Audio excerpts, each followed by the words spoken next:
Level number 2 leaders, they observe well. They watch.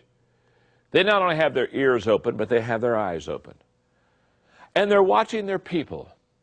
They're watching their people and observing them so that they can best know how to lead them. Because you see, leaders, good leaders, don't get on top of the mountain and then yell down, "Hello down there, hello, I'm up here, come on up, come on." No, no, no, no, no.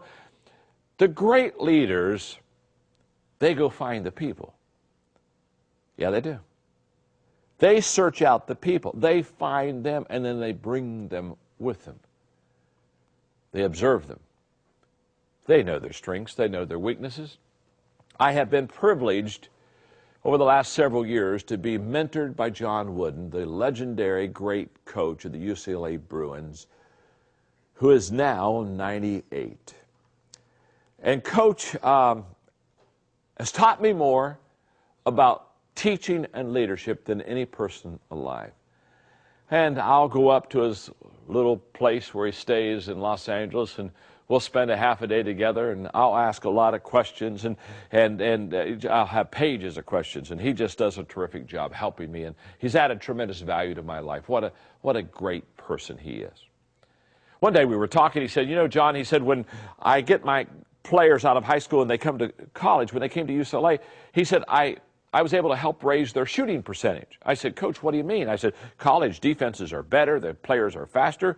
You'd think that when you went from high school to college, because the competition was a little tougher, your shooting percentage would go a little lower." He said, "No, mine went higher." I said, "Well, how was that?" He said, "By observing."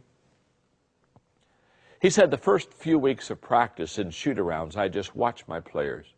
He said, "You know, we all have a sweet spot. We all have a place where on the basketball court we can shoot better in that spot than the other place." And he said, "I would look for the spot, and when I would find it, I would go over to a player with a piece of chalk, and I'd say, 'I have found your shooting spot.'" He said, "I'd put a circle in chalk on that floor, and I'd say, 'This is where I want you to shoot during a game.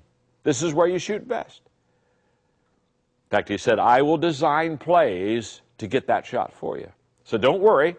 We'll get some plays. You'll get that shot." In fact, he said, "I don't want you shooting anywhere else on the floor except for a layup unless you've got that shot." In fact, he said, "If you keep shooting out of your spot, just look over here at the bench, and I'll be doing this number. I want you to come over. You're going to come over and sit beside me." Now, what was Coach Wooden saying? He was saying, as a leader, it's my responsibility to find the sweet spot for my players. Level number 2, when we relate and connect with our people, we begin to listen to them. We begin to observe, and then thirdly, we serve them well.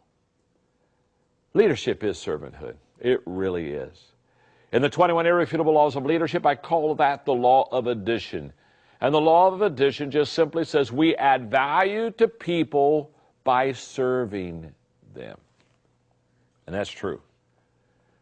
And I have found that there are 3 wonderful ways to add value to people. Let me give them to you quickly, because a level number 2 leader values people, and a level number 2 leader adds value to people. That's why the connection. That's why the relationship. 3 ways to add value to people. Number 1, value people. You and I will not add value to people that we don't value. I've never seen a leader who devalued his or her people look for ways to constantly add value to them. No, if you devalue people, you'll manipulate them, you'll take advantage of them, you'll push them down, you'll try to develop a separation. No, no, no. But when you value people, then every day you'll ask yourself one simple question: how can I add value to these people that I value?